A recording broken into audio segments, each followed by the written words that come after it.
Good afternoon, professors. We are Group 5. Our group members are Menka, Mrinal, Megha, and Neeti. That's me.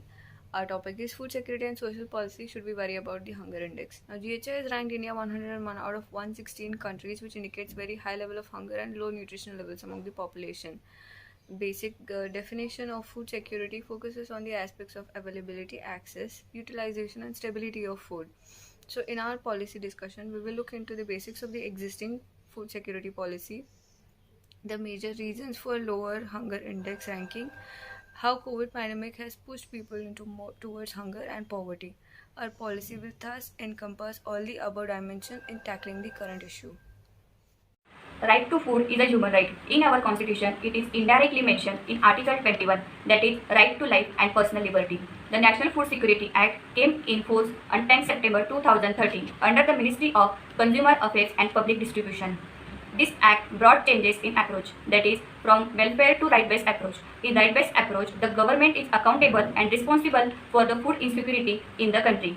So, NFSA Act has objectives to provide food and nutritional security in human life cycle approach by ensuring access to adequate quantities of quality food at affordable prices to people to live life with dignity. NFSA includes three schemes. The first one is ICDS, that is Integrated Child Development Services. The second one is MDM, that is Midday Meal Scheme, and the third one is Public Distribution Scheme, that is PDS. Thank you. Now let's talk about global hunger index. It is calculated on the basis of four indicators: undernourishment, child wasting, child stunting, and child mortality. India has ranked 101 out of 116 total countries in this year. But why is India's rank deteriorating over year and year again? Four reasons that I want to highlight is 50 million people. Number one, 50 million people that are dependent on the agricultural sector heavily rely on the small and marginal reliant holdings, which cannot produce enough crops for their year-round sustenance, or they cannot market it for their profit. Number two, the PDS system by the government of India is inaccessible by a large number of citizens, and it is also incompetent in terms of keeping the nutritional value in their basket. Sometimes they produce only wheat and rice, which is not sufficient. Number three, India's public investment in comparison to other developing nations has been very low. If India wants to perform better, they have to invest a lot. The government of India has to emphasize on this domain.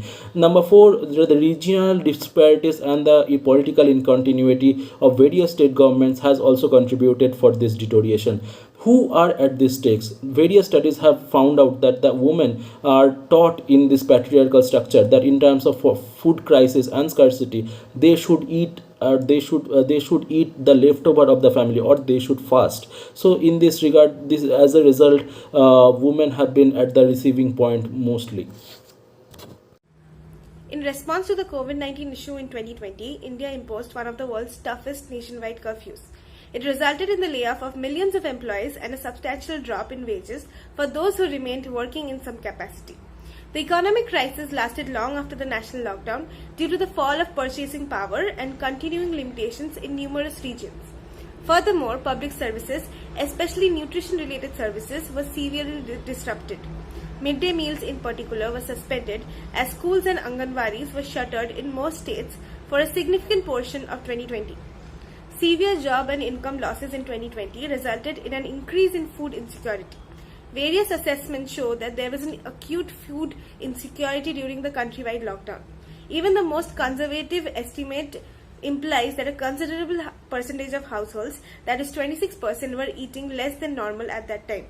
Once again, misery lingered long after the country was put under lockdown. Globally, India ranks second in the rice production in the world, but still a large chunk of population is still grappling under hunger and poverty. The policy therefore aims to focus on ensuring the deliverance of the PDS system, tackling the issues of discrepancies arising out of the exclusionary errors, diversifying the nutritional basket according to the regional and the socio-cultural disparities. Convergence should be brought in consumption of the local dietary patterns of the population, as well as the nutritional requirements of the PDS basket. Now, child malnutrition is attributed to gender equality and low status of women. Therefore, the policy also entails to improve the literacy level amongst the women, empowering them about the nutritional requirements, bringing about gender equality norms, And the system of accountability must be implemented properly for ASHA and the Anganwadi workers as their first contact person with the population, especially the mother and the child. Midday meal scheme should also include regular nutrient checkups of even the dropout students. All the activities from farm to plate determine our food security. So food management along with the food wastage must also be focused upon in the policy.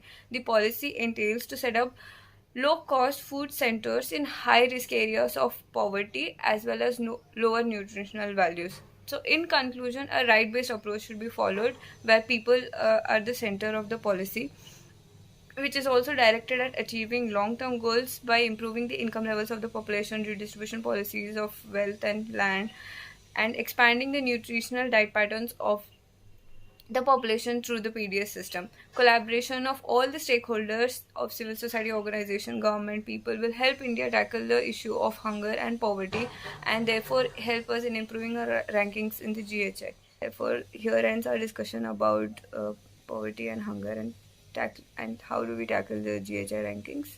Thank you so much.